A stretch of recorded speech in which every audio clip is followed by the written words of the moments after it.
Kelvin began acting strangely. He was no longer the confident, happy man Sophia had fallen in love with.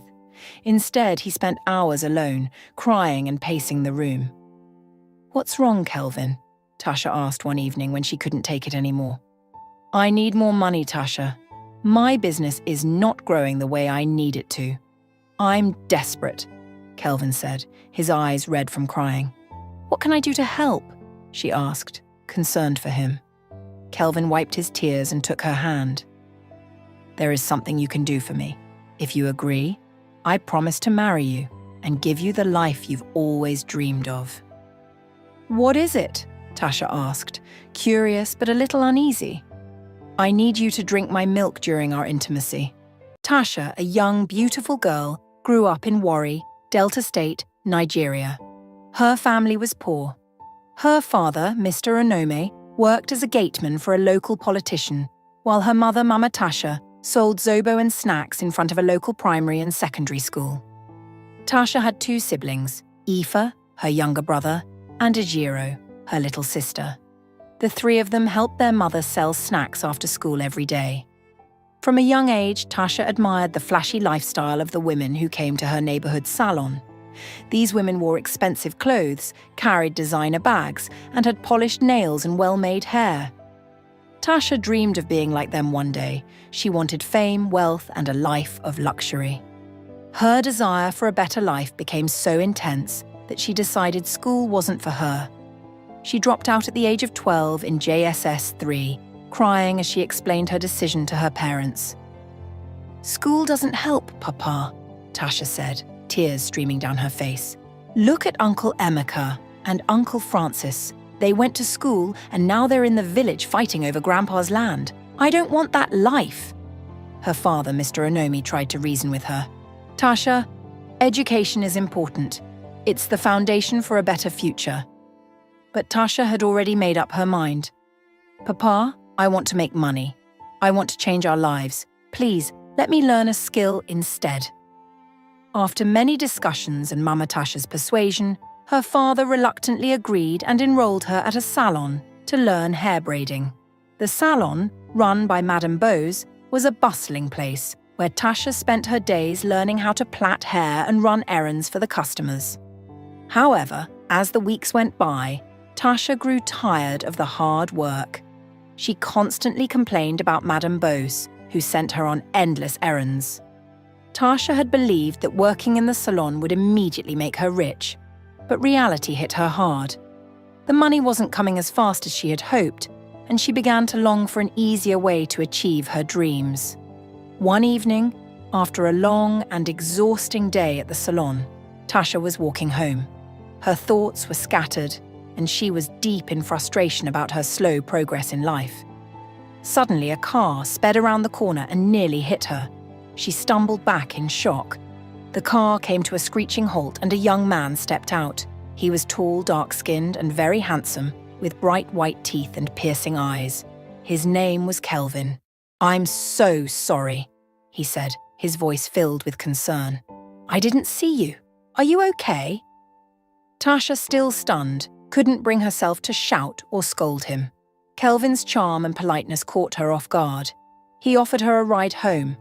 At first, she hesitated. She had heard all the warnings about getting into a stranger's car. Stories of kidnappings and rapes were all too common on her street. But something about Kelvin seemed safe and trustworthy. "Okay," she finally said, against her better judgment.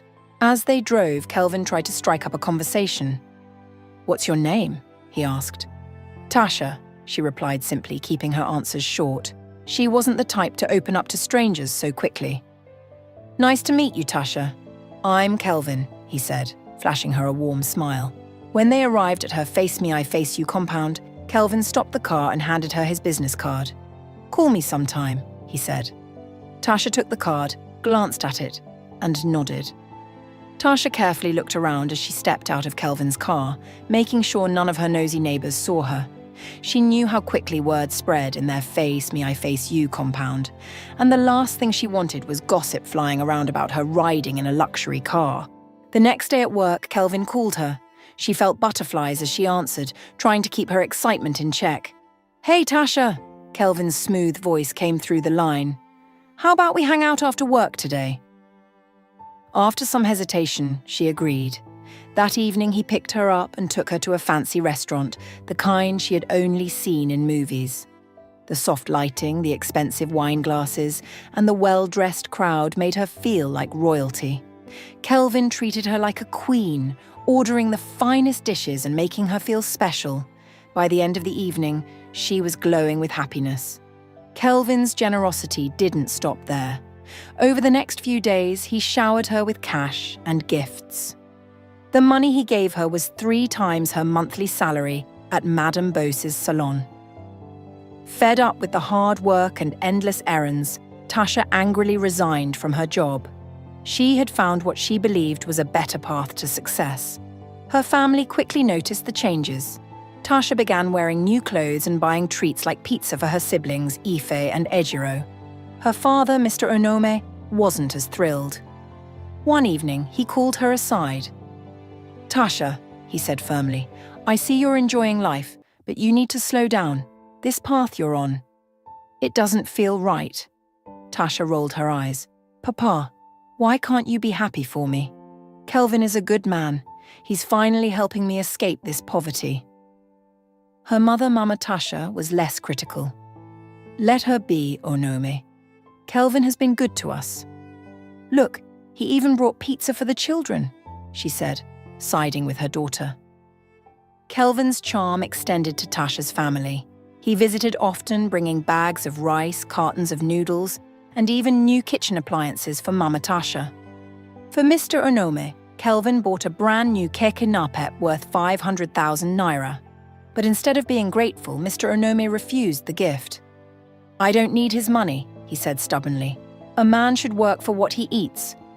"Onome, stop being difficult," Mama Tasha argued. "Kevin is not just rich, he's generous. This is the kind of man Tasha should marry." Tasha smiled at her mother's approval, but deep down, she wished her father would come around. One weekend, Kelvin invited her to a beach party. The setting was glamorous. A private beach, expensive champagne, and music playing from giant speakers. Kelvin introduced her to his friends, all rich and sophisticated. But Tasha couldn't ignore one odd detail. All of his friends were older men, between 45 and 50 years old. Curious, she asked Kelvin about it. "Why are all your friends so much older?" she asked. Kelvin laughed and placed an arm around her shoulder.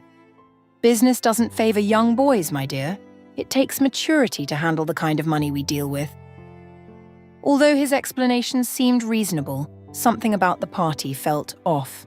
She couldn't shake the unease. As Tasha's relationship with Kelvin progressed, his charming demeanor began to change. While he continued to shower her with gifts and take her to fancy places, his private behavior grew increasingly troubling. Kelvin became controlling and aggressive, often losing his temper over small issues. He would berate her for not picking up his calls immediately or for not responding the way he wanted. One evening, after a misunderstanding about her spending time with friends, Kelvin slapped Tasha for the first time. She was shocked, but he immediately apologized, blaming his temper and promising it wouldn't happen again. "I just care about you too much, Tasha. That's why I get angry," he said, handing her an expensive bracelet as a peace offering. Tasha forgave him, reasoning that he was under a lot of stress. The gifts and apologies made her brush aside her doubts. However, the abuse didn't stop. Soon the slaps turned into punches, and the once affectionate Kelvin now terrified her behind closed doors. Yet in public, he was the perfect boyfriend, treating her like a queen. No one could suspect what went on behind the scenes. One evening, Mama Tasha noticed a bruise on Tasha's face. "Tasha, what happened to your eye?" she asked, concerned. Tasha quickly lied. "It's nothing, Mama. I fell at the salon." Her mother didn't believe her but chose not to press further. She suspected something was wrong but hoped Tasha would open up in her own time. Mr. Onome, however, wasn't so easily convinced. One evening, he confronted Tasha after noticing how distant she had become. "Tasha, what's going on with you?" he asked. "You've changed, and I've noticed those marks on your face. Is Kelvin hitting you? Tasha shook her head vehemently. No, Papa. Kelvin loves me. He's just under a lot of pressure. And besides, look at the life he's given us. I'd rather cry in luxury than smile in poverty. Her father was furious. What kind of life is this, Tasha? Is money worth your dignity, your safety? But Tasha was blinded by her dreams of wealth and status. She clung to the idea that Kelvin was her ticket out of poverty, refusing to see him for the danger he truly was. Despite the pain and humiliation, she convinced herself it was worth enduring for the life of luxury she had always craved. Back home, whispers about Kelvin's mysterious wealth began to circulate. One day, at the salon where Tasha still visited to hang out with her former co-workers, Bissy, a bold and outspoken girl, commented, "Tasha, you're living large." "Oh? But are you sure about this, Kelvin? People are saying he's into shady business." Tasha scoffed. "Bissy, people will always talk. Kelvin works hard for his money. Why can't they just be happy for me?" But later that night, lying in her bed, Bissy's words replayed in her mind. Tasha brushed off the doubt, telling herself that Kelvin was too good to be involved in anything illegal. For now, she chose to ignore the signs. She was living the life she had always dreamed of, and nothing would ruin it. A few months into their relationship, things started changing. Kelvin began acting strangely. He was no longer the confident, happy man Sophia had fallen in love with. Instead, he spent hours alone, crying and pacing the room. "What's wrong, Kelvin?" Tasha asked one evening when she couldn't take it anymore. "I need more money, Tasha. My business is not growing the way I need it to." "I'm desperate," Kelvin said, his eyes red from crying. "What can I do to help?" she asked, concerned for him. Kelvin wiped his tears and took her hand. "There is something you can do for me. If you agree, I promise to marry you and give you the life you've always dreamed of." "What is it?" Tasha asked, curious but a little uneasy. "I need you to drink my milk during our intimacy," Kelvin said, his voice steady now. Tasha looked at him, confused. "Is that all?" "Yes, that's all," Kelvin replied. "It will help me succeed again." Tasha thought about it for a moment and then said, "If it will bring us wealth and happiness, I'll do it." From that day, Tasha began doing as Kelvin asked. Over time, Kelvin's life changed drastically. Money began pouring in, and his business started booming. He spoiled Tasha with gifts, bought her expensive clothes, and even sent money to her family. Tasha felt like the luckiest woman alive and moved in with Kelvin to enjoy their new life together. Her mother, however, kept pressuring her. "Tasha, make sure you get married soon. Men like Kelvin don't always commit unless you have their child." Tasha didn't think much of it, especially after Kelvin bought her a car on her birthday. That same day, she happily announced she was pregnant. She was overjoyed, believing her life was finally perfect. But things were not as they seemed. Tasha began noticing strange changes in her body. She felt weak all the time, her skin became pale, and she started losing weight. What was more confusing was that doctors couldn't confirm her pregnancy. They said there was no baby despite her swollen stomach. "Don't worry, my love, you'll be fine. It's just stress. I'll take you to see a doctor tomorrow," Kelvin said, but he never did. Instead, he became more secretive, often leaving her alone for days without explanation. Tasha, desperate and confused, confided in her best friend, Sophia. "Something isn't right. I feel like my body is failing me," she said, her voice trembling. "What's happening?" Sophia asked. Tasha told her about Kelvin's strange request and how her health had worsened since. Sophia's face grew serious. "Tasha, this sounds dangerous. What kind of man asks for something like that? It could be a ritual or something evil." Tasha shook her head. "Kelvin loves me. He wouldn't do anything to hurt me." But deep down, she wasn't sure. Things only got worse. Tasha's health continued to decline, and no amount of medical help could explain what was happening. Her once glowing skin became dull, and she started to smell so bad that even expensive perfumes couldn't mask it. One day she confronted Kelvin. "What's happening to me? Why am I like this?" Kelvin looked at her with no emotion. "I have no use for you anymore," he said coldly. "Our relationship is over." Tasha's heart sank. "What do you mean? After everything, you're leaving me?" Kelvin smirked. "You were just another sacrifice. I've done this before, and I'll do it again. You were blinded by money and didn't even notice what was happening to you. I have been using you, just as I used other girls. Now there's nothing left in you. When we met, you and your family were enjoying the sacrifice other girls made. Now you have paid the same sacrifice." Tasha felt like the ground had been ripped out from under her. Tears streamed down her face as she realized the truth. Kelvin had been using her from the start. Everything she had sacrificed, everything she had endured, it had all been for nothing. Tears flowed uncontrollably as Kelvin stood over her, watching her with an expression devoid of remorse. "You are a monster," she whispered, her voice trembling with pain and anger. Kelvin shrugged.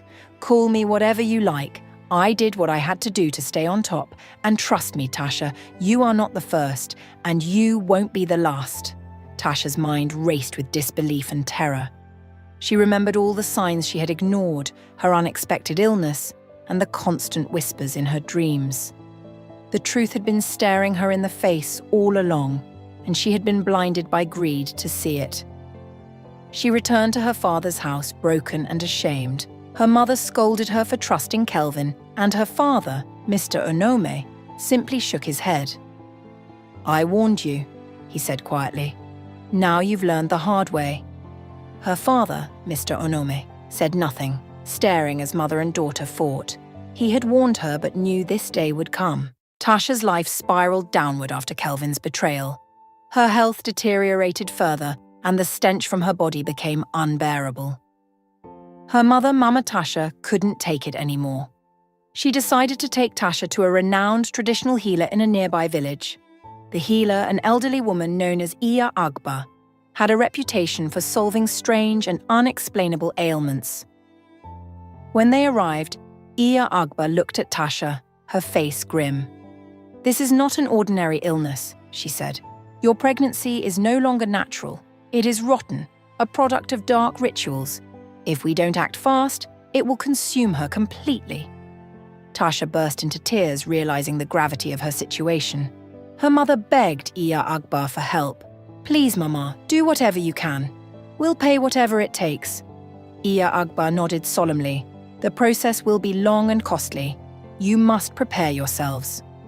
The rituals began immediately. Over several weeks, Iya Agba performed purification rites, using herbs, chants, and sacrifices to cleanse Tasha's body. The family spent all their savings, selling off their possessions, including Mr. Onome's beloved keg, to pay for the treatments.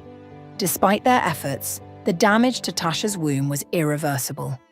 After weeks of excruciating pain and treatments, Iya Agba delivered the devastating news. The only way to save her life is to remove her womb. It is too damaged to recover. Mama Tasha collapsed in tears, but Tasha, now frail and humbled, nodded. "Do it," she whispered. "I want to live." The procedure was done and Tasha survived, but the emotional scars ran deep. Back home, she was a shadow of her former self. Her once radiant beauty was gone, replaced by a somber, reflective woman who carried the weight of her choices. As time passed, suitors stopped coming. Word had spread about her condition, and no man wanted to marry a woman without a womb. Tasha endured ridicule and whispers from neighbors and former friends. Even her siblings, Ife and Ejiro, struggled to defend her. Desperate for purpose, Tasha turned to the church. She sought solace in prayer, spending hours confessing her sins and asking God for forgiveness. The priests noticed her dedication and offered her a place among the nuns. "God still has a plan for you, Tasha," the Reverend Mother said. "A life dedicated to him is never wasted." Tasha joined the convent, finding peace in serving others and dedicating her life to God. She worked tirelessly, caring for orphans and the sick. Over time, she became a beacon of hope for young girls in her community warning them about the dangers of greed and the importance of making wise choices. In her speeches, Tasha often said, "I lost everything because I wanted everything too fast. But in losing it all, I found God and my true purpose." Her story became a cautionary tale, teaching young girls to value integrity, hard work, and faith over fleeting wealth and material possessions. Though she could never undo her past, Tasha found redemption in living a life of service and devotion, proving that even the most broken lives could be rebuilt in the hands of God.